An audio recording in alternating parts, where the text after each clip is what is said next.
आज चाहिँ होलीको दिन सबैजनालाई होलीको शुभकामना। हामी चाहिँ यहाँ घरमा कुपन्डोल घरमा चाहिँ होली मनाउँदैछौँ। होली मनाउने तयारी भइरहेको छ।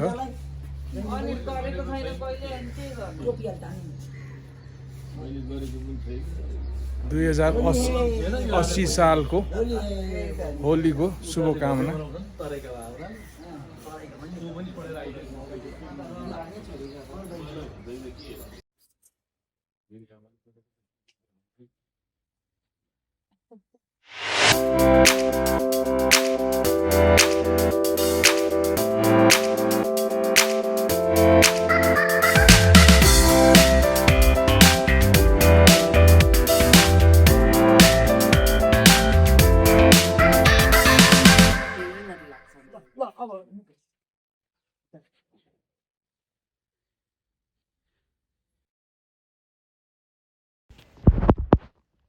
हामीले चाहिँ यो यसपालिको होली बुवा आमासँग भाइ दिदीहरूसँग बुहारीहरूसँग बसेर रमाइलोसँग मनायौँ।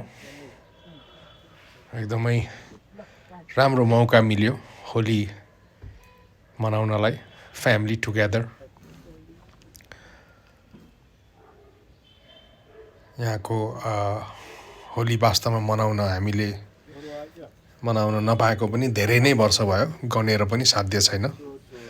हामी बाहिर युएसमा चाहिँ त्यहाँ घरको छेउमा हनुमान मन्दिरमा चाहिँ ठुलो क्राउड जम्मा हुन्छ, हामी त्यही मनाउँथ्यौँ। यसपालि चाहिँ घरमा मनाउन पाइयो।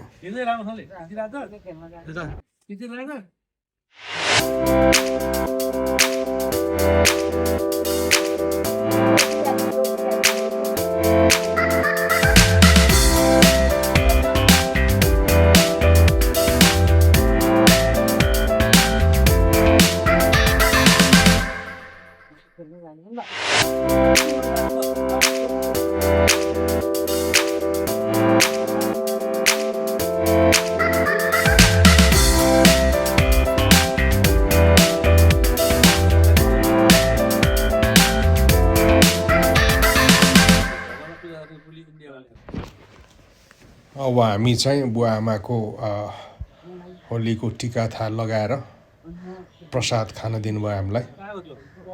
प्रसादहरू पनि खायौँ। अनि त्यसपछि नानुले चाहिँ यो होलीको यो के हो यो, अब यो रङलाई चाहिँ उडाउने उ गर्दैछ।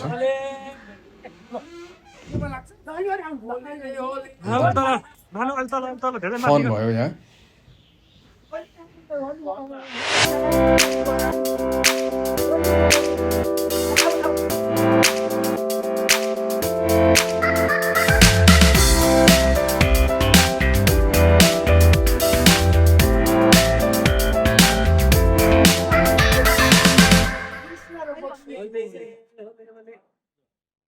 Happy Holi! What's up?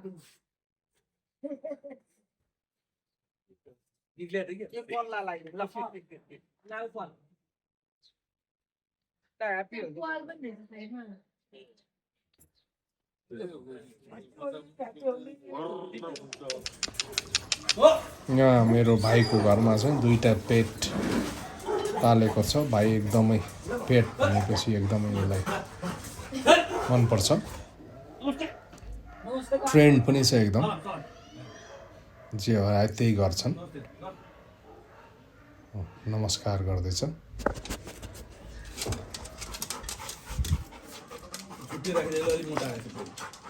अहिले अब कुपन्डोलबाट के अरे गोदावरीतिर घुम्न जाने विचारले बाहिर निस्केको छु, त्यसै एक्लै।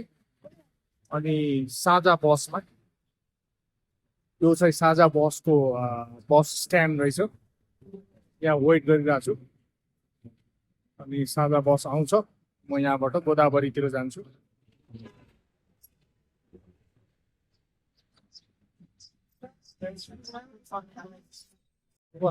गोदावरी, म चाहिँ गोदावरी गएको, तर चाहिँ बाटोमा जात्रा भइरहेको रहेछ। यो भएर चाहिँ 5 किलोमिटर तलबाट बसलाई चाहिँ जान नमिल्ने सिचुएसन आइपुग्यो उनीहरूले 5 किलोमिटर हिँडेर जान त अलिकति त्यहाँ सम्भव नदेखेर फेरि त्यही बसमा फर्किँदैछु आजको गोदावरी जाने मेरो प्लान चाहिँ त्यतिकै भयो तर पनि बस साझा बसको ट्रिप चाहिँ रमाइलो छ पेसेन्जरहरू सबै उतार्यो रत्न पार्क पेसेन्जर हाल्दैछ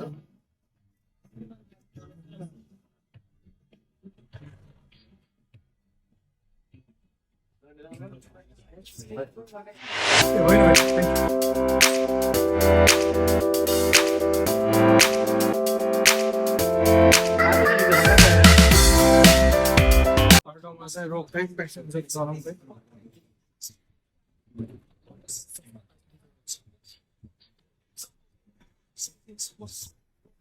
आज खालि बसमा ट्राभल मात्रै भइरहेछ गोदावरीबाट बिचबाट फर्किनु पर्यो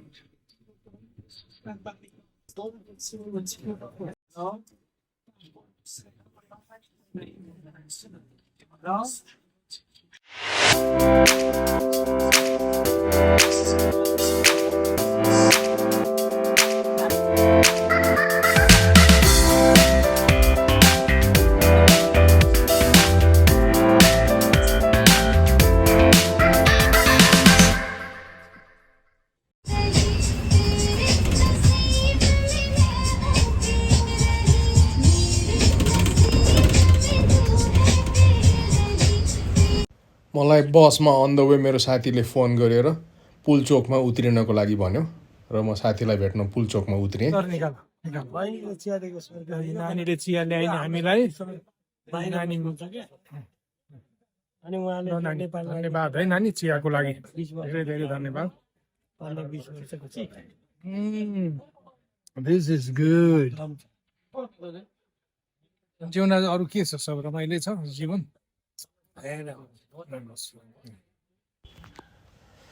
त्यहाँ चाहिँ साथीसँग भेटघाट गरेर चिया खाएपछि उसको काम रहेछ त्यहाँ पाटनको उच्च अदालतमा अनि उसले मलाई जानलाई अफर गर्यो। मैले पनि अब त्यहाँको अदालतको भित्रको वातावरण कस्तो हुन्छ हेर्न मन लाग्यो त्यही भएर म अचानक यो कार्यक्रम बन्यो। त्यसपछि यहाँ भित्र अदालततिर घुमेँ मैले भित्र चाहिँ अलिकति भिडियो लिन नपाइने रहेछ अनि बाहिरको एरिया परिसरको भिडियोहरू चाहिँ लिएर मैले अनि त्यसपछि हामीलाई भोक पनि लाग्यो एक ठाउँमा बसेर हामीले त्यहाँको लोकल मोमो खायौँ अनि त्यसपछि मोमो खाएर यहाँबाट म चाहिँ मेरो दाइसँग मेरो मामाको छोरा दाइसँग चाहिँ एउटा प्रोग्राम छ भनेर भन्नुभयो गणेशमान सिंह बक्सिङ कम्पिटिसनको लागि चाहिँ गणेशमान सिंह फाउन्डेसनले दाइ चाहिँ फाउन्डेसनको चाहिँ महासचिव हुनुहुन्छ। त्यसपछि हामी दशरथ रङ्गशालाभित्र भएको कभर्ड हलमा बक्सिङ कम्पिटिसनको गणेशमान सिंह बक्सिङ कम्पिटिसन चाहिँ मा सरिक हुनको लागि भनेर गयौँ भित्र। यो चाहिँ यहाँ पार्किङ लट थियो कभर्ड हल बाहिरपट्टि।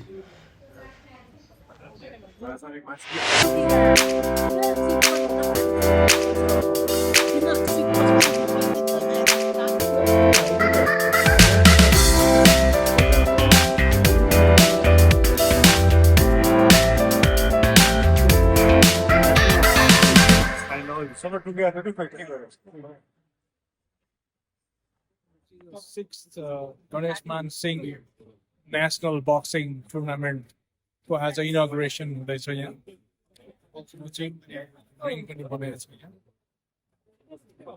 अनि म चाहिँ मेरो दाइसँग आएको छु।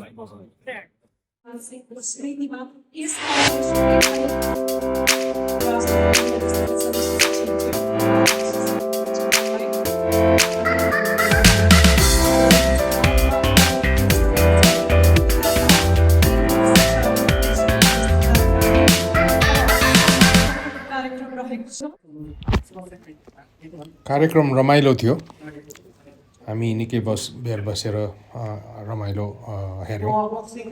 डान्सहरू थियो स्टुडेन्टहरूको, शपथ ग्रहणहरू भइरहेको थियो, कार्यक्रमहरू। यसको सबैभन्दा रमाइलो पक्ष चाहिँ के थियो भने गायक रीता केसीले 2-3वटा गीत गाउनु भएको थियो स्टेजमा।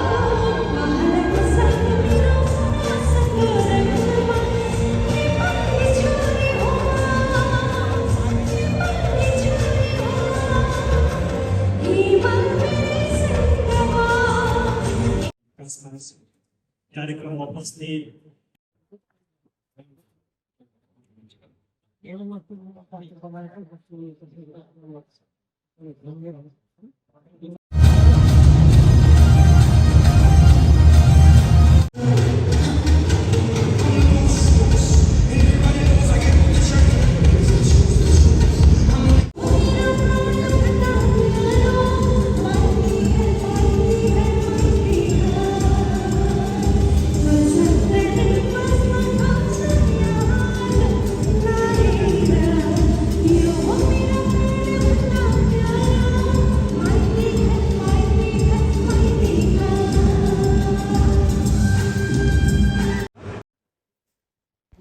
मेरो लागि चाहिँ यो कार्यक्रमको रमाइलो पक्ष के हो भने म चाहिँ एउटै डायसमा नेपालको चाहिँ वरिष्ठ ओलम्पियनहरू सँगै बसेर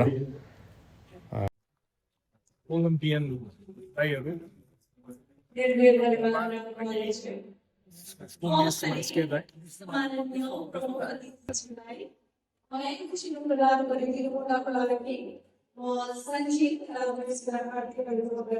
सबै ओलम्पियन हुनुहुन्छ। आज उहाँहरूको चाहिँ सम्मान भयो। कार्यक्रम समापन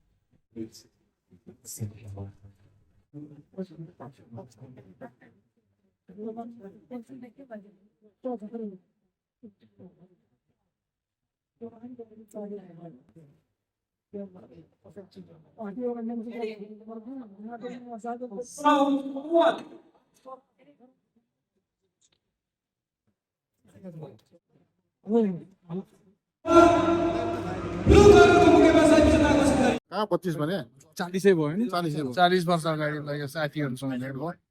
आज गणेशमान सिंहज्यूको चाहिँ के बक्सिङ उद्घाटन होइन आज प्रोग्राममा चाहिँ यहाँ मेरो साथीसँग भेट भयो, खुसी लाग्यो। मेरो दाईको अफिसमा यो चाहिँ गणेशमान सिंह फाउन्डेसनमा चाहिँ आज आउने मौका जोड्यो। आजको अलमोस्ट अल आफ्टरनुन चाहिँ मैले मेरो दाइसँग नै बिताएँ। उहाँको अफिसमा आएको छु अहिले। यहाँ अब हामीले चिया खायौँ। त्यसपछि दाइले मलाई चाहिँ अब बाहिर घुमाउने, ललितपुर एरिया घुम्न लैजाने अफर गर्नुभयो। मैले खुसी भएर स्वीकार गरेँ, किनभने म दाइहरूको सानिध्यलाई जहिले पनि उच्च प्राथमिकतामा राख्छु। उहाँहरूको नलेज, उहाँहरूको आइडियाजहरू पनि म जहिले पनि त्यसलाई रेस्पेक्ट नै गर्छु। धेरै चाहिँ जानेर पुरानो दिनहरू, पुरानो कुराहरू याद गर्दै सम्झिँदै हामी चाहिँ के भने ललितपुर एरिया घुम्यौँ, रमाइलो भयो। मेरो आज इभिनिङमा फेरि अर्को प्रोग्राममा पनि जानुपर्ने हुनाले हामी केही बेर दाइसँग घुमेर अनि घर फर्क्यौँ। तपाईँहरूलाई मेरो भिडियो कस्तो लागिरहेछ, तपाईँहरूको कमेन्ट जहिले पनि म चाहिँ अपेक्षा गर्दछु। विगत जस्तै यसमा पनि तपाईँहरूले मेरो भिडियोलाई माया गरिदिनु होला, ठुलो कमाइ भनेको के भने सेयर गरिदिनु, सब्सक्राइब गर्न यदि तपाईँहरू नयाँ हुनुहुन्छ भने। म त बाहिर मान्छेबाट गरिहाल्छु त्यस्तो। अब मेरो अर्को भिडियोमा फेरि तपाईँहरूसँग तिम्रो कस्ट चाहिँ तिमीले रमाइलो भेटघाट हुने नै छ। तिमी गर म त्यतिन्जेलसम्मको लागि यो म तपाईँहरूसँग म बिदा लिन छोराछोरी चाहन्छु भन्छु क्या थ्याङ्क यू सो मच मेरो